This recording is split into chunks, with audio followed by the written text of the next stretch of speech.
Episode की शुरुआत होती है रूडो की आवाज से, जो कहता है कि जब किसी को पिट में फेंका जाता है तो सब सोचते हैं कि उसके साथ वहां आखिर होता क्या है। अगली झलक में रूडो उसी पिट में गिरा हुआ होता है और उसी डरावने मॉन्स्टर से भाग रहा होता है जो एपिसोड 1 के एंड में सामने आया था। लेकिन सीन यहीं थमता नहीं। वहां एक नहीं, पूरे 3 मॉन्स्टर्स होते हैं। रूडो समझ नहीं पा रहा होता कि ये सब क्या है।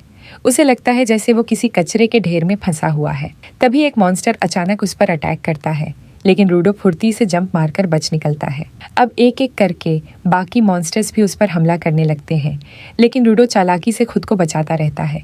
उसी दौरान उसे एक इंसानी खोपड़ी दिखाई देती है और वो चीख पड़ता है कि आखिर लोगों ने उसे ऐसी जगह क्यों फेंका। तभी उसका पैर फिसलता है और वो नीचे गिर जाता है। नीचे गिरकर वो महसूस करता है कि इस जगह की हवा बहुत जहरीली है। अगर ज्यादा देर सांस ली तो उसके फेफड़े खराब हो सकते हैं।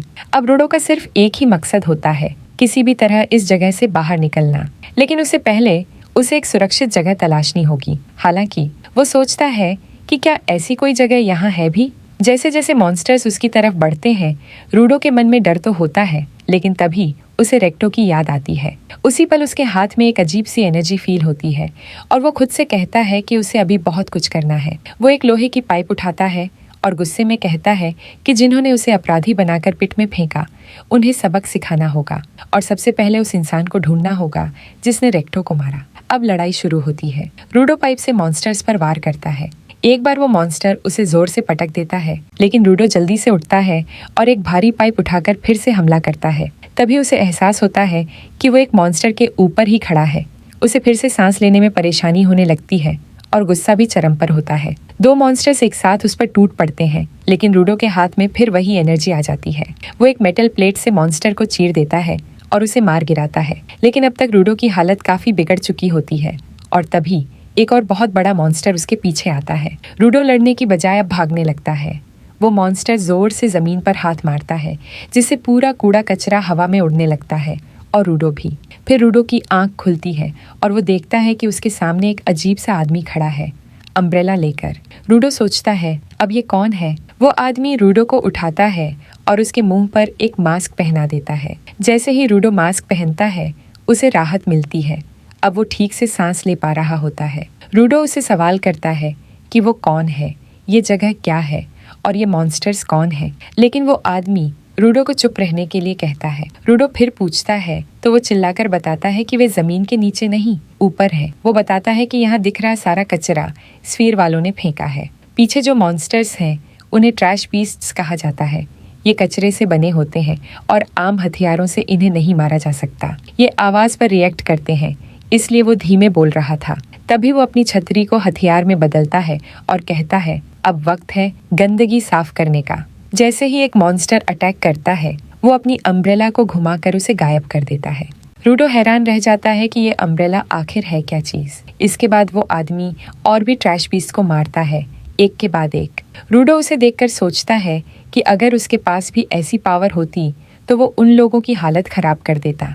अब एक और बड़ा मॉन्स्टर एक अजीब सी चीज बनाता है और हमला करता है, लेकिन वो आदमी अपनी अम्ब्रेला से उसे डिफ्लेक्ट कर देता है। फिर उसके अम्ब्रेला में एनर्जी भरती है और वो बड़ा हो जाता है। उसका अटैक अम्ब्रेकर ऑक्टा श्रेडर मॉन्स्टर को पूरी तरह खत्म कर देता है। सब साफ करने के बाद वो आदमी रूडो के पास आता है और कहता है, तो फिर जिंदा हो? रूडो उससे उसका नाम पूछता है। वो अपना मास्क उतारता है और बताता है, मेरा नाम इंजने है और मैं एक आर्म क्लीनर हूँ। फिर वो दोबारा मास्क पहन लेता है क्योंकि वहाँ बहुत बदबू होती है। दूसरी ओर रूडो की तबीयत बिगड़ती है और वो बेहोश हो जाता है। फ्लैशबैक शुरू होता है जहाँ रूडो बताता है कि कुछ बच्चों ने उसे धक्का दिया था क्योंकि उसने कहा था कि चीजें भी जिंदा होती हैं। इस पर रेक ने कहा था, अगर किसी चीज को केयर से रखा जाए तो उसमें जान आ सकती है। अब सीन वापस प्रेजेंट में आता है।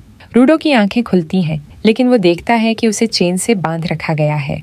इंजन उसे घसीट रहा होता है। रूडो कहता है कि उसे वापस स्फीयर जाना है, लेकिन इंजन कहता है कि अब वो वहां नहीं लौट सकता। रूडो उसे बार बार क्वेश्चंस करता है, स्फीयर, ये दुनिया, मॉन्स्टर्स और इंजन की पावर के बारे में। इंजन कहता है, तो तू चुप नहीं रहने वाला, फिर तुझे एक सबक सिखाना पड़ेगा। इंजन उसे एक जगह ले जाकर पटक देता है और वहाँ कुछ मास्क वाले लोग होते हैं। वे लोग रूडो को पहचानने की कोशिश करते हैं और फिर उसे टाइट चेन से एक गाड़ी में बंद कर देते हैं। वे बताते हैं कि वे स्फेराइट्स से नफरत करते हैं क्योंकि स्फेयर वाले अपना कचरा उनके वर्ल्ड में फेंकते हैं। रूडो को खाने के लिए कचरा दिया जाता है, लेकिन वो कहता है कि ये कचरा नहीं है, ये चीज़ अभी भी खाने लायक है। फिर से उसके हाथों में रेड एनर्जी आ जाती है और वो खुद को छुड़ाता है। रूडो की एनर्जी उसके ग्लव्स से निकलती है और उसके चारों तरफ चीजें उड़ने लगती हैं। वो एक चेन पकड़ता है और उसमें भी एनर्जी भर जाती है। उसकी आंखें भी लाल हो जाती हैं। एंजाइन बताता है कि जो लोग ऑब्जेक्ट्स में जान भरते हैं उन्हें गिवर्स कहते हैं। रूडो लड़ाई करता है, लेकिन एक पॉइंट पर उसका ऑब्जेक्ट छूट जाता है। तब वो एक टायर उठाता है और उसमें एनर्जी डालकर उसका इस्तेमाल करता है। इंजन हैरान होकर कहता है कि क्या ये लड़का एक से ज्यादा ऑब्जेक्ट्स यूज कर सकता है। रूडो उस टायर से एक आदमी को मारता है, लेकिन तभी इंजन आता है और रूडो को रोक लेता है। रूडो अब नॉर्मल मोड में वापस आ जाता है और सोचता है, मैंने अभी क्या किया। इंजन कहता है कि ऐसी पावर का इस्तेमाल करने के बाद उसकी बॉडी थक चुकी होगी। फिर वो माफ़ी मांगता है और कहता है कि उसने सिर्फ उसकी ताकत परखने के लिए ये सब किया। अब वो रूडो को हर बात बताएगा, बट एक शर्त पर। रूडो को क्लीनर्स का हिस्सा बनना होगा। और इसी के साथ ये एपिसोड यहीं खत्म होता है। इसका अगला एपिसोड कल ही अपलोड कर दूंगी। तो मिलते हैं कल की नई वीडियो के साथ।